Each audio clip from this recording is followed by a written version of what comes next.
দই সবজির কাবাব। নামটা ঠিক পরিচিত মনে হচ্ছে না, তাই না? আসলে এটা আমি আমার নিজস্ব ভাবনা থেকে তৈরি করেছিলাম। বেশ কিছুদিন যাবৎ ফ্রিজে দইগুলো ছিল, এগুলো কাজে লাগাতেই এটা তৈরি করা। আবার কাকতালীয় ব্যাপারটা দেখুন, সন্ধ্যার পর বাসায় মেহমান এলো, পরিবেশন করলাম। একটু অন্যরকম স্বাদ দেখে তারা কি খাচ্ছে জানতে চাইলেন।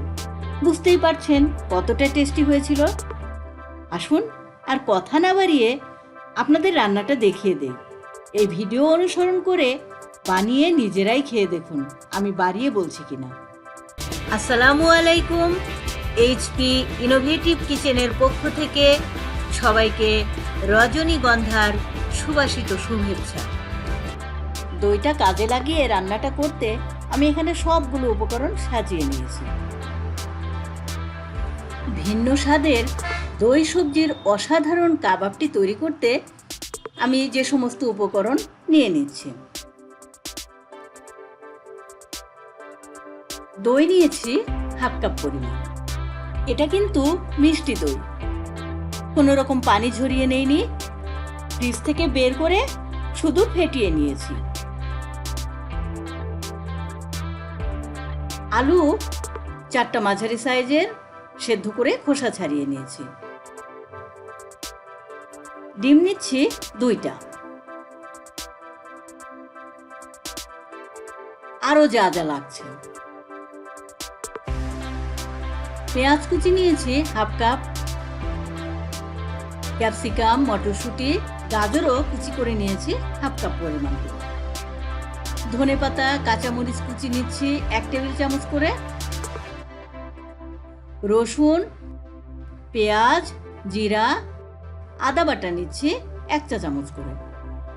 লবণ এখানে আমি নিয়েছি 1 চা চামচ, আপনারা আপনাদের স্বাদ মতো নেবেন।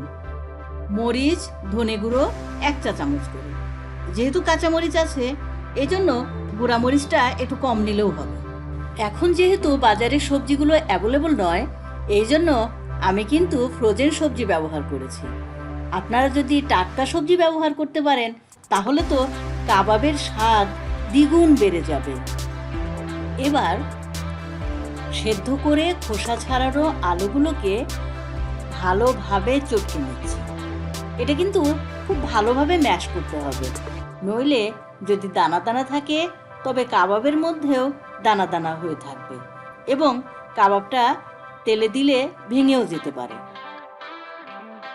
এই জন্য ভালোভাবে এটাকে চটকে ভর্তার মতো করে নিচ্ছি।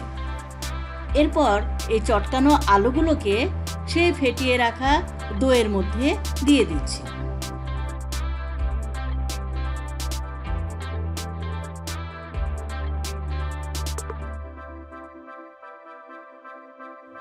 এবার সেই সবজি, ক্যাপসিকাম, মটরশুঁটি, গাজর, কাঁচামরিচ কুচি, অন্যান্য বাটা এবং গুঁড়া মশলাগুলো যে দেখিয়েছিলাম সেই সবগুলো উপাদান এই দই এবং আলুর মধ্যে দিয়ে দিচ্ছি।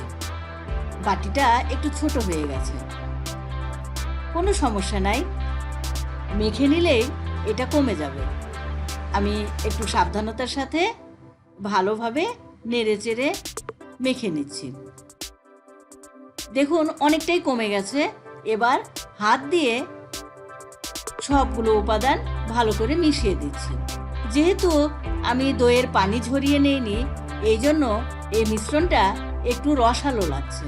এটাকে একটু শক্ত করতে বাইন্ডার হিসাবে আমি দিয়ে দিচ্ছি হাফ কাপ পরিমাণ চাউলের আটা। আপনারা পাউরুটি অথবা সুজিও দিতে পারেন, যে যেরকম খেতে ইচ্ছা করবেন। একটা ডিম ভেঙে নিয়ে ভালো করে ফেটিয়ে নিচ্ছি। আমি প্রথমে একটা ডিমই নিচ্ছি, কারণ একটা ডিমে যদি কাবাবগুলো বানানো হয়ে যায় তাহলে আর দ্বিতীয় ডিমটা ব্যবহার করব না, নইলে আবার পরে দ্বিতীয় ডিমটা ফেটিয়ে নিই। এবার কাবাবের মিশ্রণ থেকে অল্প অল্প করে হাতে নিয়ে ছোট ছোট গোলাকৃতির কাবাব করে নিচ্ছি। আপনারা আপনাদের পছন্দ মতো বিভিন্ন শেপের কাবাব বানাতে পারেন।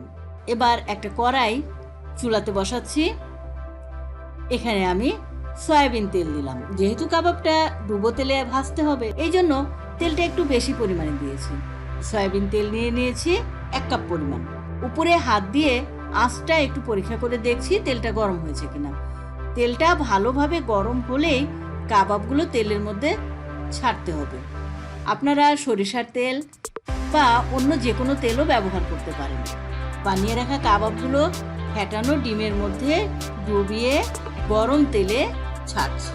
আপনারা ডিমে ডুবিয়ে নেওয়ার পরে এটাকে আবার সুজি দিয়ে বা ব্রেড ক্রামে গড়িয়েও নিতে পারেন। তবে দইয়ের কাবাবটা নরম হয়, এটা মুচমুচে হয় না, এই জন্য ব্রেড ক্রাম বা সুজি না দিলেও চলে। কাবাবগুলোকে অল্প আঁচে তেলে ডুবিয়ে ভাজতে হবে। আঁচটা যদি বেশি থাকে তাহলে কিন্তু উপরটা পুড়ে যাবে, ভেতরটা হবে না। এই জন্য অল্প আঁচে এগুলোকে ভালোভাবে ভেজে নিচ্ছি। এক পাশ ভালোভাবে ভাজা হলেই উল্টাতে হবে। যদি এই কাবাবগুলো পরবর্তীতে খাওয়ার জন্য ফ্রিজে সংরক্ষণ করতে চান তাহলে অল্প ভেজে তুলে নিতে হবে। যখন প্রয়োজন হবে তখন ফ্রিজ থেকে বের করে নর্মাল তাপমাত্রায় নিয়ে এসে তারপর এটাকে ডিপ ফ্রাই করতে হবে। আর যদি তাৎক্ষণিকভাবে খেতে চান তাহলে তো বুঝতেই পারছেন, উল্টে পাল্টে 2 পাশ লাল লাল করে ভালোভাবে ভেজে নিতে হবে। দেখুন ঠিক এইরকম লাল লাল হবে। আমি এই কাবাবগুলো বিকালবেলায় নাস্তার জন্য পরিবেশন করব। আর এরকম অল্প ভাজা সাদা সাদা কাবাবগুলো ফ্রিজে সংরক্ষণ করব। সবজি এবং দই দিয়ে বানানো এই কাবাবের পুষ্টিগুণ কিন্তু অসাধারণ। আসুন আমরা এর পুষ্টিগুণটাও একটু জেনে নিই।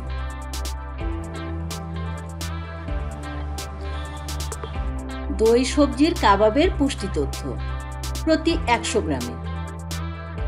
দইয়ে প্রোটিন, ক্যালসিয়াম, রিবোফ্ল্যাভিন, ভিটামিন B6 এবং B12 আছে। গাজরকে বলা হয় সুপারফুড। এতে সবচেয়ে বেশি পরিমাণে 10,520 মাইক্রোগ্রাম ক্যারোটিন আছে, যা দৃষ্টিশক্তি বাড়ায় ও চোখের অন্যান্য সমস্যা দূরে রাখে।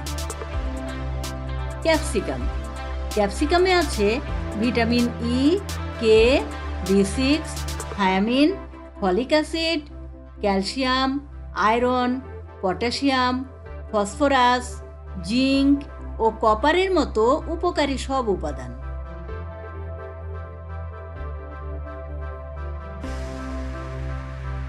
সুস্বাদু মটরশুঁটিও পুষ্টিগুণের দিক থেকে অনন্য।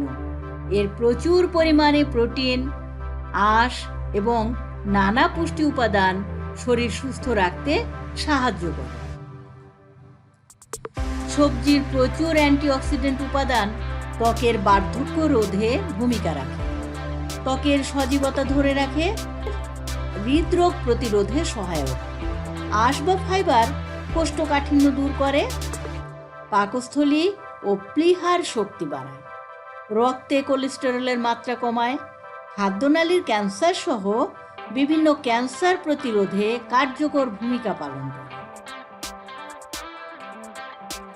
খাদ্যের 6টি উপাদানই এই কাবাবে রয়েছে।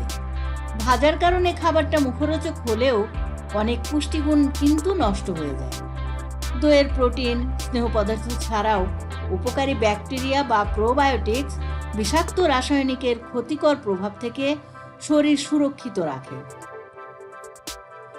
তবে কাবাবের দইয়ের চেয়ে টাটকা দই অনেক বেশি পুষ্টিকর এবং প্রোবায়োটিক্স সমৃদ্ধ। মুখরোচক এই কাবাব স্ন্যাক্সে বিভিন্ন ফাস্টফুডের বদলে তৈরি করে স্বাস্থ্যকর খাদ্য পরিবার বা মেহমানদের পরিবেশন করতে পারেন অনায়াসে। আমাদের দই সবজি দিয়ে বানানো অসাধারণ কাবাবটা তৈরি হয়ে গেছে। বিকালে চায়ের টেবিলে ধনেপাতা বা পুদিনা পাতার চাটনি অথবা টমেটো সস দিয়ে গরম গরম পরিবেশন করুন। পরিবারের প্রিয়জনদের অথবা অতিথি আপ্যায়নে ভাত, পোলাও বা খিচুড়ির সাথে গরম গরম পরিবেশন করুন। আজ এ পর্যন্তই। দেখা হবে আগামী কোনো ভিডিও নিয়ে। সে পর্যন্ত সবাই ভালো থাকবেন, সুস্থ থাকবেন এবং আমার চ্যানেলের সাথেই থাকবেন। আসসালামু আলাইকুম। ধন্যবাদ সবাইকে।